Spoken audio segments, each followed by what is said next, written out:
I was told to come and speak to this important gathering of Tanzanians, and I was asked to speak in English, I said, why? But then I was briefed on why. There's Ambassador Wilson, Madam Liza, our honorary consul. Jendai, where are you? I was told Jendai would also be here. So a number of our American friends are here, and since we are in America, maybe let's use the American language. Unfortunately, I've been taught by the British. So I use Queen's English, not American English.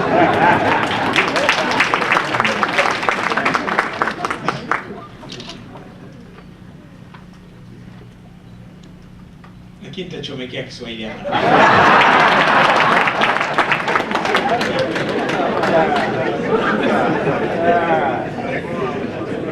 Our Minister of Foreign Affairs, ministers, permanent secretaries, ambassadors,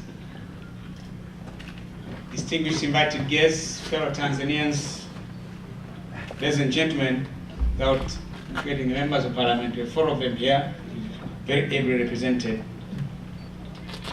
Well, I thank you, Ambassador Majal, I thank you, Ambassador Sefue, the President and the members of the board of the Diaspora Council of Tanzania in America, the DICOTA, for inviting me to join you on this very auspicious day.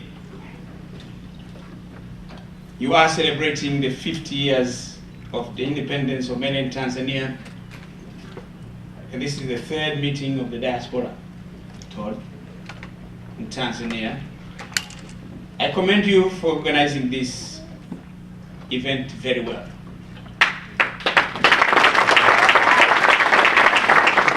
Now I know what I have been missing, for being able to attend the last 2 meetings. I bring with me very fraternal greetings from your brothers and sisters back home. They wish you well in these celebrations as they themselves prepare to do the same on December 9th this year.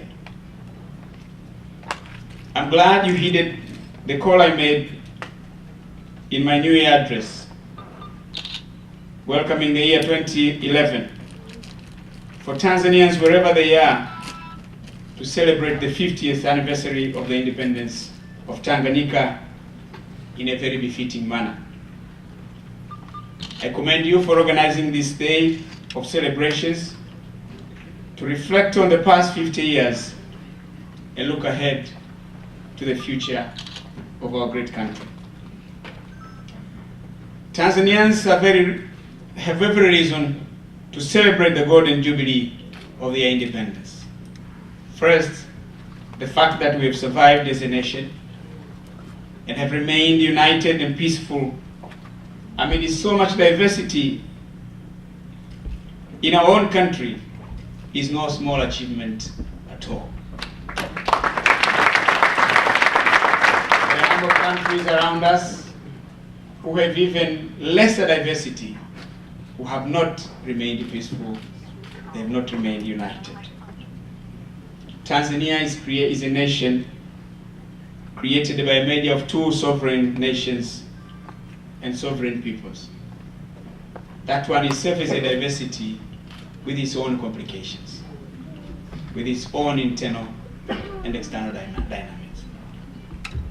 A nation of people comprising 126 tribes who belong to different races, who subscribe to different religions, holding the country together under such a diversity is not a small achievement at all.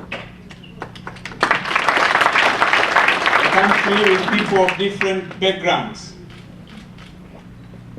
rich and poor, educated and uneducated, keeping a country like that one together is not a small achievement at all. A country with such diversity to have survived 50 years, where several around us have failed, is something for all of us, for Tanzanians, to be proud of, and there is cause for us to celebrate. However, we have to be mindful of the fact that we must remain vigilant and continue to pursue policies that have made us united, peaceful up to this day.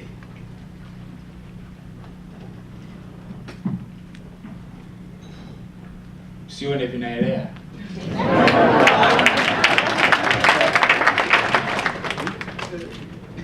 Kwa nchi yetu yenye mgawanyiko wa aina hii, kubaki tuna amani sio jambo dogo. But we are adding another diversity now. In the past we used to be a one-party state. Now we have multiple parties. That's another diversity. And again, keeping the peace under such diversity is not a small thing. It's not as easy as people think. It takes a lot of adroitness, a lot of skills to hold the country together under such circumstances. Second thing we have to celebrate, because we have made achievements. We have made progress. Phenomenal progress in some areas modest progress. In education, there are more boys and girls at school now, in colleges and universities, than we were at independence. Today, 97% of our children are in primary school, compared to only 2% at independence.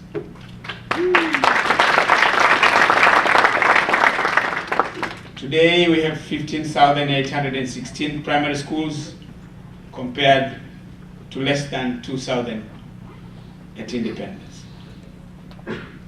Now we have 4,237 secondary schools, enrolling 1.638 million boys and girls, compared to 41 secondary schools, and enrolling only 11,832 students at independence. 11,832. Leo tuna vijana 1,638,690. At independence, there were only 13 graduates.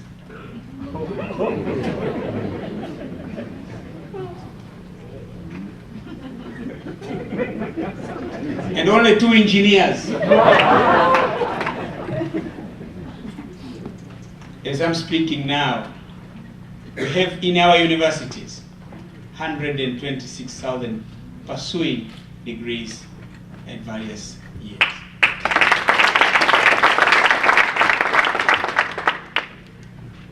We now have 11,400 engineers. When you look at every item on the statistics, it's a stark reality that we have made a lot of progress. And Tanzania's progress in education has been recognized worldwide. That's why last year, Tanzania got an MDG award on education by the United Nations. The coming years, we will see resolute steps taken to improve the quality of education. We'll hire more teachers, acquire more textbooks, reference books, more teaching aids, build more science laboratories so that we get more scientists. Otherwise, we'll have lawyers, politicians, economists like me, but all these are people who talk. At the end of the day, those who create the growth and the transformation are the scientists, the engineers, medical professionals, and so on. We want to invest more and more in that area. That's our main area of focus now. tuliopo tunatosha.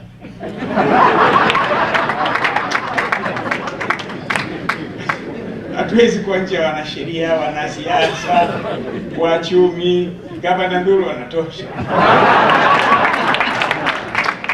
Of course hatuacha kuwekeza huko, lakini focus yetu kubwa ni kule. Hata university tumejenga Dodoma, it's phenomenal. Ni mji mkubwa pale. We built it with our own money. Kuomba hela mtu yote pale. Na kufika pale unashangaa. Na tulikuwa wanafunzi 40,000 pale. Tumeshafikisha 20,000 tayari. So we are focused on building more and more teachers' houses, improving the living condition environment for teachers, particularly in the rural areas where it is difficult. We'll improve the teaching we'll improve on the education curriculums.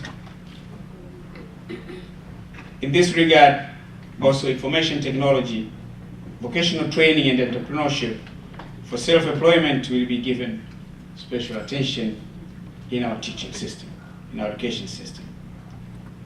In the health sector, a lot has been done so far to increase people's access to healthcare and build capacities to combat diseases. There are more dispensaries now, more health centers, more hospitals in the villages, districts, and the regions. And we have considerably improved the Muhimbili National Hospital. Our target now is to have a dispensary within a radius of 5 kilometers. Our dispensaries in the hospitals are better equipped now. They have more health professionals than they were 50 years ago. But we still have a long way to go on improving healthcare in the country. We put in place comprehensive programs of interventions to combat some of the major diseases, the challenging diseases that are killing many of our people.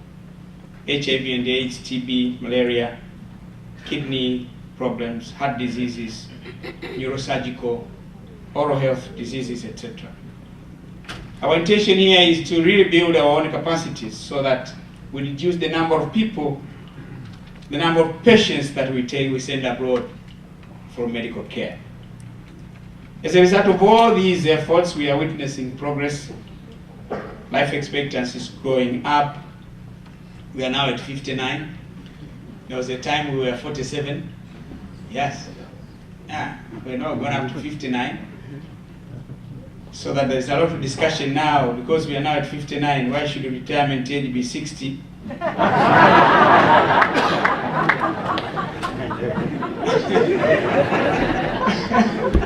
I'm saying we are 1 year less than 60. So maybe after we have reached this, let's discuss if we can go beyond that. Na kazi iko mjadala mkali. Nasema sasa nyinyi hamtaki kuondoka jamani. Hawa vijana watapata kazi lini?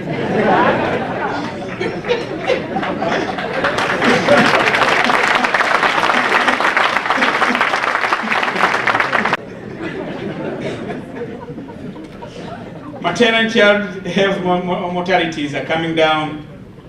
HIV infections rates are falling. And soon referral of patients abroad for heart, kidney, and neurosurgical diseases will be reduced. We've already built capacities at Muhimbili, now National Hospital, to handle renal diseases. Of course, we are now training people to be able to do kidney transplant. I think in the next 3-4 years we'll get there.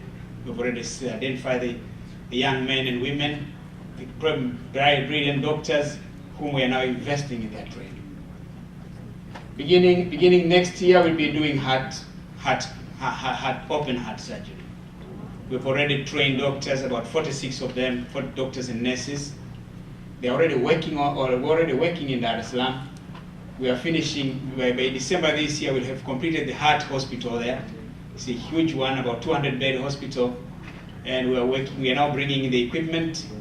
We think by January we have a full-fledged open heart surgery operations at Dar es Salaam. Therefore, we reduce the number of people that we are taking to India for the same diseases.